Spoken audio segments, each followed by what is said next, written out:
OBC आरक्षण पूरी तरह खत्म होना चाहिए। एससी एसटी आरक्षण में वर्गीकरण होना चाहिए। आर्थिक रूप से संपन्न लोगों को आरक्षण की सूची से बाहर करना चाहिए और दलित में महादलित और आदिवासियों में आदिम जनजाति जो कि पीबीटी जी के अंतर्गत आते हैं उनको प्राथमिकता मिलनी चाहिए।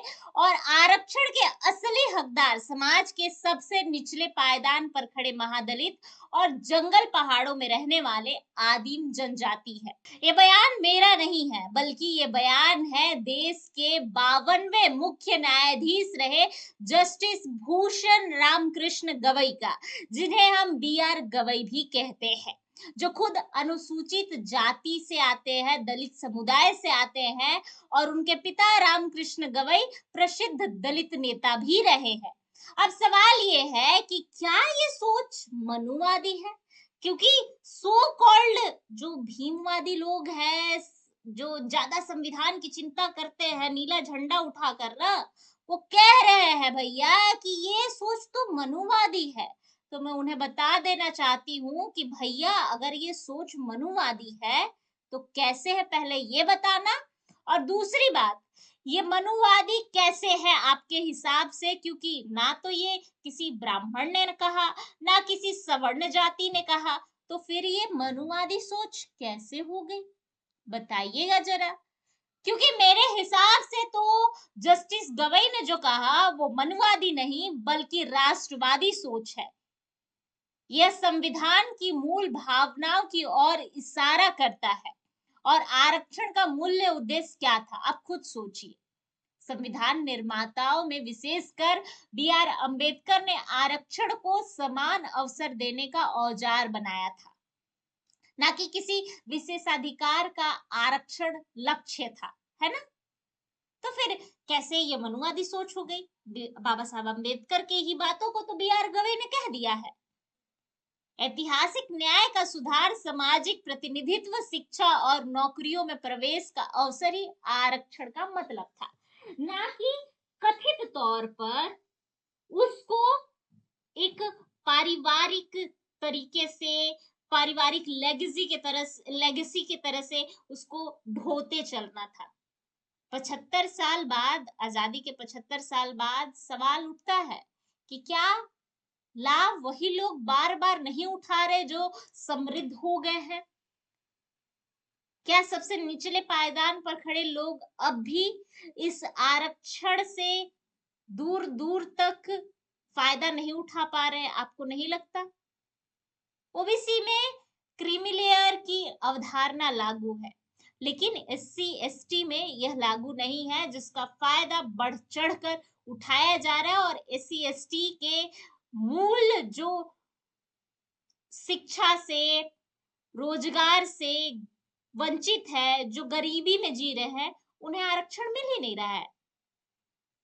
यदि कोई परिवार पीढ़ियों से उच्च पदों पर है, आर्थिक रूप से संपन्न है, तो क्या उसे भी वही प्राथमिकता मिलनी चाहिए जो किसी ऐसे बच्चे को मिलती है जो गरीब है, जो गांव में बिना कोचिंग के पढ़ रहा हो, जो बिना संसाधन के संघर्ष कर रहा हो?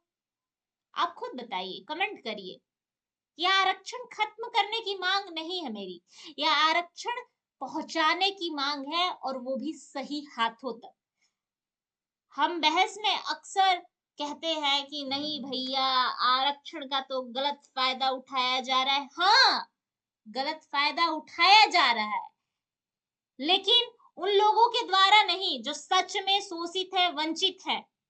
उन लोगों के द्वारा जो सदियों से उनसे उनका आरक्षण का अधिकार छीन रहे हैं, दलित होते हुए दलित का, एससी होते हुए एससी का, एसटी होते हुए एसटी का। उदाहरण के तौर पर टीना धाबी को देख लीजिए, जो यूपीएससी में टॉप कर चुकी है, जिसके पिता सिविल सर्विस सेवक रह चुके हैं, उनके दादा भी सिविल सर्विस सेवक रह चुके हैं। उन्होंने बहुत अच्छे अच्छे शिक्षण संस्थानों से अपनी पढ़ाई की, सो कॉल्ड आरक्षण के नाम पे उन्होंने स्कॉलरशिप भी ले ली, और सिविल सर्विसों में भी उन्होंने अपना सेवा का जो प्रावधान है वो आरक्षण के तहत, यानी कि सिविल सर्विस में भी उन्होंने एंट्री आरक्षण के दम पर ली। जबकि वो एक समृद्ध परिवार से आती है। इसी की भांति उनकी बहन का भी चयन हुआ है।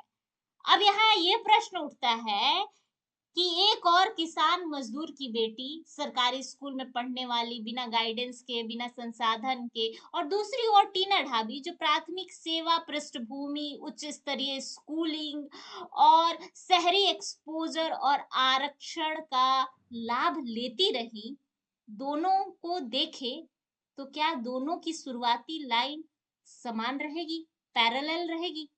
नहीं। इसका सीधा सीधा लाभ उसे मिलेगा जो संपन्न है, उस व्यक्ति को मिलेगा जिसे कोई जरूरत ही नहीं है, और जिसे जरूरत है उसे मिलेगा नहीं। यह व्यक्तिगत हमला नहीं है, यह एक उदाहरण है, एक नीति पर प्रश्न है। यदि कोई उम्मीदवार सामान्य श्रेणी से भी चयनित हो सकता है, तो क्या उसे आरक्षित सीट लेनी चाहिए? आप खुद बताइए। यह सीट किसी और अधिक वंचित को मिलना चाहिए था या नहीं मिलना चाहिए था? आप खुद बताइए। टीना ढाबी जैसे लोगों को आरक्षण की जरूरत कैसे है, जिसके पिता सिविल सर्विस सेवक रह चुके हैं, दादा सिविल सर्विस सेवक रह चुके हैं, जिन्होंने कभी गरीबी नहीं देखी, जिन्होंने कभी कोई संघर्ष नहीं किया, उन्हें आरक्षण का लाभ लेते हुए जरा सा शर्म भी नहीं आता है? क्या उन्हें ये शोभा देता है आरक्षण लेना? आप खुद बताइए। क्या इस आरक्षण से एक गरीब बच्चा आगे नहीं बढ़ पाता, जिसका हक टीना ढाबी ने मार लिया? आप खुद सोचिए, सोचकर देखिए। सोशल मीडिया पर सबसे ज्यादा आवाज अक्सर वही उठाते हैं जो पहले से सुरक्षित होते हैं, लेकिन जो बच्चा जंगल में रहने वाले पीभीटी जी की समुदाय से है, महादलित बस्ती से है, पहली पीढ़ी जो विद्यालय जा रही है, विद्यार्थी है, उसकी आवाज कौन उठाएगा? कोई नहीं। सब अपने अपने स्वार्थ में अपने आप को आगे कर कर उनका हक खा रहे हैं। देश के कई राज्यों में एससी वर्ग के भीतर जातीय पिछड़ा या महादलित वर्गीकरण की मांग उठती रही है। तर्क यही है कि सभी जातियों को समान लाभ नहीं मिला, कुछ उपजातियां आगे बढ़ गई और वहीं कुछ पीछे रह गई। तो क्या आंतरिक वर्गीकरण सामाजिक न्याय की दिशा में अलग कदम हो सकता है या नहीं? आप बताइए। आरक्षण राजनीति का हथियार नहीं होना चाहिए, ये सामाजिक न्याय का साधन है। यदि नीति का लाभ बार बार वही परिवार ले रहा है जो समृद्ध हो चुका है, तो सुधार की चर्चा राष्ट्र विरोधी कैसे हो सकती है, मनुवादी कैसे हो सकती है? सवाल पूछना लोकतंत्र का बहुत बड़ा हिस्सा है, लोकतंत्र का अपराध नहीं है।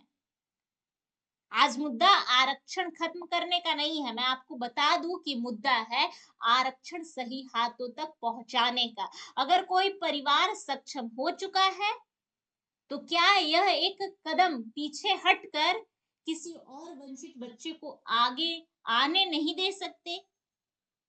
क्या यह त्याग सामाजिक न्याय की असली आत्मा नहीं है? आप खुद सोचिए, विचार कीजिए। और अगर देश में मुख्य न्यायाधीश जैसे पद पर रहे व्यक्ति ऐसी बात कहते हैं, तो क्या उन्हें भी जातिवादी आप कह देंगे? क्या उन्हें भी आप किसी जाति विशेष से जोड़ देंगे, मनुवाद से जोड़ देंगे? नहीं ना। आरक्षण गरीबी का सहारा था, उसे गरीबों का ही सहारा रहने दीजिए। बहस कीजिए, विरोध कीजिए, लेकिन एक सवाल खुद से जरूर पूछिए, क्या सबसे ज्यादा जरूरतमंद को सच में उसका हिस्सा मिल रहा है? इस देश में आज भी आरक्षण उसके पास नहीं पहुंच पा रहा है जिसके पास सच में पहुंचना चाहिए। मैं ग्राउंड पर जाती हूँ, बहुत से ऐसे दलित, शोषित, वंचित लोगों से मैं मिलती हूँ, उनसे बात करती हूँ, पता चलता है उनका हक तो किसी वार्ड ने खा लिया। उनका राशन आया, किसी वार्ड मेंबर ने वो राशन उठा लिया, उन्हें पता भी नहीं है कि उनका राशन आ रहा है। तो क्या आपका फर्ज नहीं बनता कि आप उन्हें, जो नहीं जानते हैं, जो समझ नहीं पा रहे, उन्हें जाके आप जागरूक करें, उनका उन्हें हक दे। कोई आपसे आपका हक नहीं छीन रहा, आपको तो आपका हक मिल गया, आपकी कई पीढ़ियां आगे आ गई, लेकिन उनकी वो पीढ़ी जो अभी विद्यालय जाना शुरू ही की है, उनको तो उनका हक लेने दीजिए, उनसे उनका हक मत छीनिए। और जस्टिस बी आर गवई ने जो बयान दिया है वो बिल्कुल सही है, मैं इसका समर्थन करती हूँ। मैं भी खुद दलित समुदाय से आती हूँ, मेरा नाम अभिलाषा पासवान है, और मैं चाहती हूँ कि हर दलित को, हर महादलित को, हर एससी एसटी को उसका हक मिले। लेकिन किसी का हक मार के कोई हक ले रहा है तो उसका विरोध भी होना चाहिए।